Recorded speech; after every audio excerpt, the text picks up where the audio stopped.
que la paix soit surtout bien guidée. Alhamdulillahi Rabbil Alamin. Bon, l'intervention que je fais là, en fait, c'est juste pour rappeler certaines choses.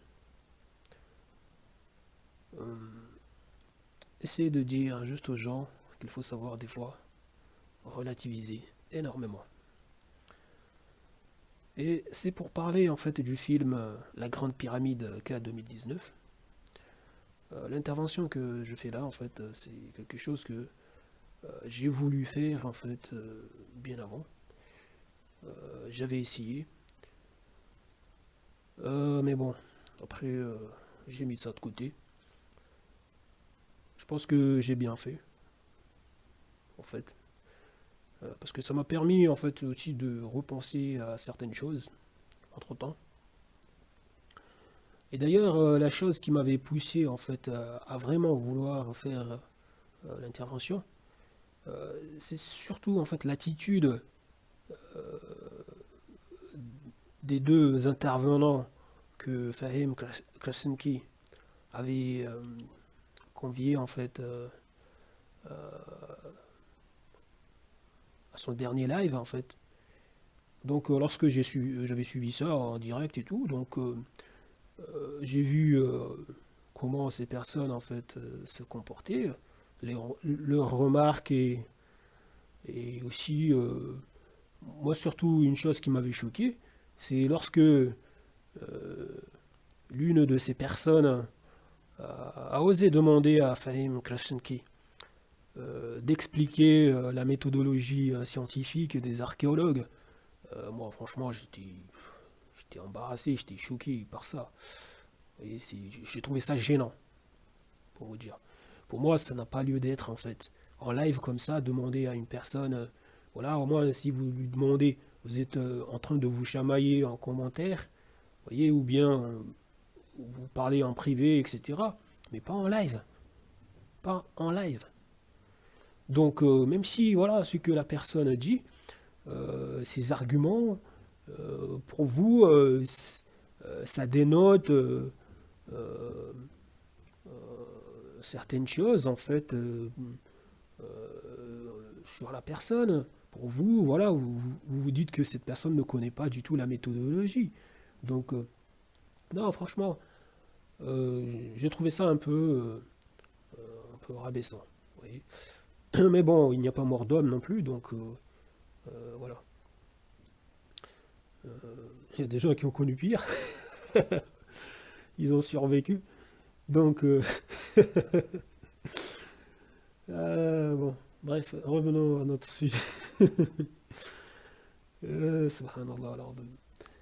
Donc, en fait, pour moi, il est clair et net que ce qu'il a apporté comme explication, on peut parfaitement bien, en fait, envisager ça.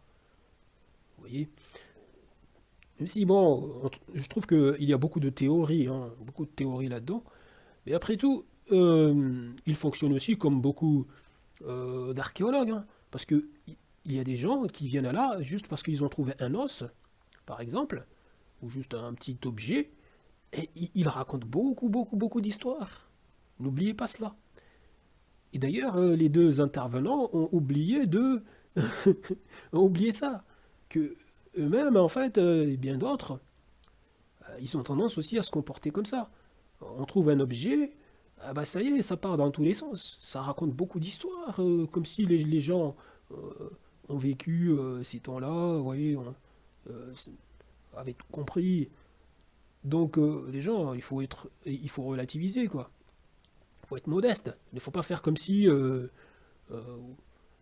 beaucoup d'archéologues ne fonctionnent pas comme ça. Vous voyez, il y en a, ils trouvent juste un os et ça raconte beaucoup d'histoires. Ça dit tout et n'importe quoi. Donc il faut relativiser.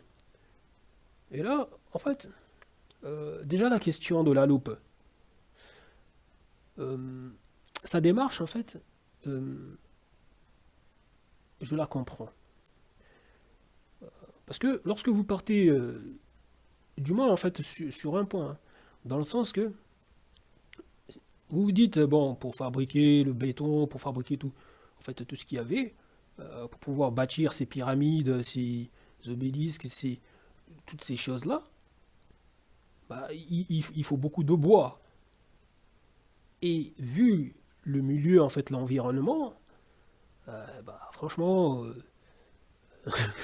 ça aurait été une catastrophe écologique, en fait. Vous voyez, de se mettre là, à brûler, à couper du bois partout pour construire, justement, parce que quand vous voyez tous ces monuments, quand même, vous dites qu'il y a eu beaucoup de travail. Donc si on regarde le côté, en fait, voilà, des fours à bois, toutes ces choses-là, bah, ça aurait été, je vous dis, catastrophique. Étant donné en plus, voilà, le milieu, l'environnement, la chaleur pesante, vous voyez, c'est quand même le désert, hein. Donc, et franchement, il faut bien réfléchir. Donc, du coup, l'idée de penser à la loupe, forcément, en fait, ça ne pouvait que lui effleurer l'esprit, lui venir en tête, bon, en tête. Surtout quand vous savez que les Égyptiens connaissaient en fait la manière de fabriquer en fait des vers. Vous voyez, ça, voilà, ces gens n'étaient pas ignorants et ça voilà, c'est connu, c'est dit. Ils savaient fabriquer des verres en utilisant le sable, en utilisant voilà, du natron, tout ça. Donc, vous voyez, donc ça fabriquait des verres. Peut-être qu'ils étaient parvenus à fabriquer justement des loupes et des loupes assez en plus en voyant ce que ça pouvait ce que ça leur permettait en fait de faire, peut-être voilà, ils ont vu les choses en grand, c'est tout. Après de là à faire fondre du granit, tout ça, bon, je ne sais pas, peut-être, parce que là il faut des températures, je sais pas, magmatiques, donc je ne sais pas, voilà, peut-être hein, ils étaient à ces niveaux-là, à des niveaux de température tellement élevés, hein. Donc mais bon, dans tous les cas, on ne peut pas exclure l'idée en fait de la loupe. Après, comme lui il le dit, peut-être que voilà, la loupe voilà, a été perdue parce que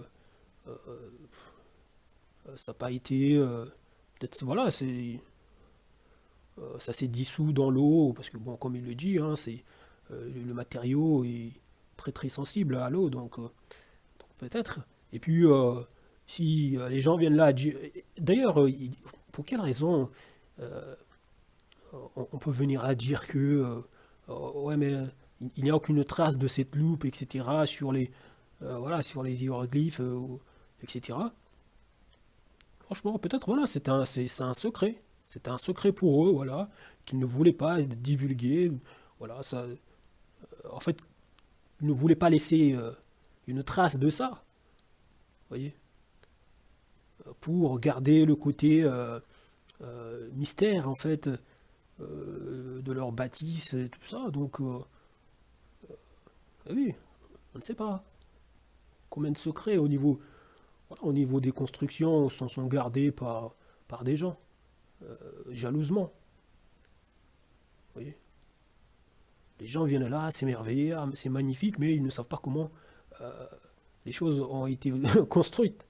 Donc, et surtout quand vous voyez en fait les gravures, vous voyez par exemple les poteries en granit ou en d'autres matériaux, franchement, ça pose des questions les gens. Et on ne peut pas exclure du tout l'idée du béton. Vous voyez par exemple, il y a une boule là, par exemple, de l'aérite, je crois que c'est comme ça qu'on l'appelle, voilà, qui est prise dans du béton. Ça se voit bien que c'est du béton. Donc eux, par exemple, en maîtrisant le béton avec le calcaire, peut-être, voilà, ils ont vu encore plus grand. Il faut le maîtriser avec du granit, par exemple. Donc ils se sont peut-être mis à concasser le granit. Vous voyez. ils ont concassé le granit, et puis derrière, voilà, voilà, pour faire du béton avec. Donc, et sans forcément, par exemple, penser à la loupe, on peut penser déjà au, voilà, au fait que peut-être, voilà, ils ont concassé le granit, voyez, avec ce qu'ils avaient hein, sous la main, les outils qu'ils détenaient et tout ça. Donc, voyez, ils ont broyé tout ça, et ils ont préparé leur, voilà. Donc, non, mais sérieux, parce que moi surtout, quand on voit par exemple les statues en granit, tout ça, et franchement, les gens, il faut arrêter de déconner. Hein. Vous voyez les traits, en fait, on dirait, voilà, que voilà, ça a été moulé, quoi, c'est tout simplement. Donc, faut être sérieux. La hawla wa la quwwata illa billahi al-aliyyil azim. Après, venir là dire que, voilà, pour ce qui est des coffrages, euh, mais on trouve des blocs, en fait, de différentes tailles, à part au niveau, en fait, des hauteurs. On arrive à trouver des hauteurs identiques, mais au niveau, voilà, de la longueur, voilà, ça varie. Mais vous pouvez vous dire tout simplement que peut-être, voilà, il y avait voilà, différents coffrages. C'est tout. Après, peut-être c'était très rudimentaire, en fait, leur coffrage et tout. Donc, tout simplement, ce n'était pas très bien travaillé non plus. Bon, mais du moment qu'ils avaient euh, le résultat, en fait, en face, voilà, un bon résultat, qui fait qu'aujourd'hui, les gens s'émerveillent devant tout ça, devant ces monuments. Voilà, ça suffisait largement. Donc, je vous dis, franchement, il faut être, voilà, relativiste sur des choses comme ça dont on ne sait pas grand-chose. Après, il y a aussi voilà, il y a aussi autre chose que les gens oublient. Quand on regarde ce qu'il y a dans les enseignements islamiques, parce que bon, le Coran dit la vérité, et ça, bon, j'ai déjà fait beaucoup d'efforts là-dessus pour vous le montrer, donc il n'y a pas à revenir là-dessus. Quand vous regardez ce qu'il y a dans le Coran, par exemple, Allah subhanahu wa ta'ala nous parle de Pharaon et euh, comment il s'appelle l'autre là? Voilà, Haman. Haman qui est un bâtisseur de Pharaon. Vous voyez, quand Pharaon demande justement à Haman de lui construire un tour, des choses comme ça. Vous voyez, c'est dans la sourate 28, je crois, c'est la première sourate où on parle de Haman en fait, et de la construction du tour. C'est la sourate 28 au verset 38. 38. Déjà au verset 6 et 8, on parle de Haman, mais pour ce qui est de la construction des tours, en fait, on voit vraiment que Allah subhanahu wa ta'ala, il met vraiment en lumière, en fait, euh, comment on peut l'appeler, ce maître d'œuvre. Vous voyez, ce bâtisseur, le bâtisseur de Pharaon. Vous voyez, euh, chose qui nous fait voir que c'était des gens, en fait, que Pharaon, vraiment, en fait, honoré, quoi, en fait, respecté énormément. Parce que le fait que Allah subhanahu wa ta'ala nous rappelle ces personnes-là et les demandes en fait de Pharaon, voilà, voilà. Donc adressé à cette personne, ça montre le rôle important que jouaient justement les bâtisseurs et ça souligne quelque part ce qui reste en fait, l'importance en fait de ce qu'on a là, des pyramides, en fait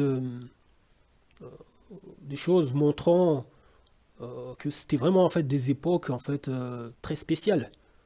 Vous voyez. En plus, bon déjà, comme je l'ai dit, Allah subhanahu wa ta'ala, Dieu, il parle justement de ce bâtisseur, Haman, le bâtisseur de Pharaon. Il parle de lui justement dans la sourate 28. Et aussi, la dernière sourate où il parle de lui, c'est la sourate 40. Vous voyez, au verset 24 et au verset 36. Et c'est au verset 36 qu'il parle aussi en fait de la demande de Pharaon à Haman en fait de lui construire un tour, une tour, pardon, de lui construire une tour Donc, vous avez ça. Après, bon, sur le plan de la mesure, par rapport à... Parce que, comme je l'ai montré aux gens, la manière dont le Coran est organisé, tout ça, c'est parfait. Euh, je sais pas ce qu'on peut observer par rapport à tout ça. Mais bon, je voulais juste vous rappeler ça. Et toujours par rapport à ce qui se passait en fait à ces temps-là, il y avait aussi beaucoup de magie. Beaucoup de magie. Vous voyez, beaucoup de magie. Donc, il faut pas oublier ça aussi. Donc, ah oui, quand on aborde ces questions-là, de la construction des pyramides, même si il y a des gens qui veulent voir à tout prix, en fait, de la rationalité, je vais dire, il faut des fois se dire que il y a des choses qui vous échappent. En fait, reconnaître qu'il y a beaucoup de... Voilà. Après, après il se peut juste qu'il n'y a pas eu dans l'affaire l'utilisation de la magie, hein, mais je vous rappelle juste que c'était vraiment des époques où la magie était vraiment très employée, quoi, en fait. Donc, il y a cela.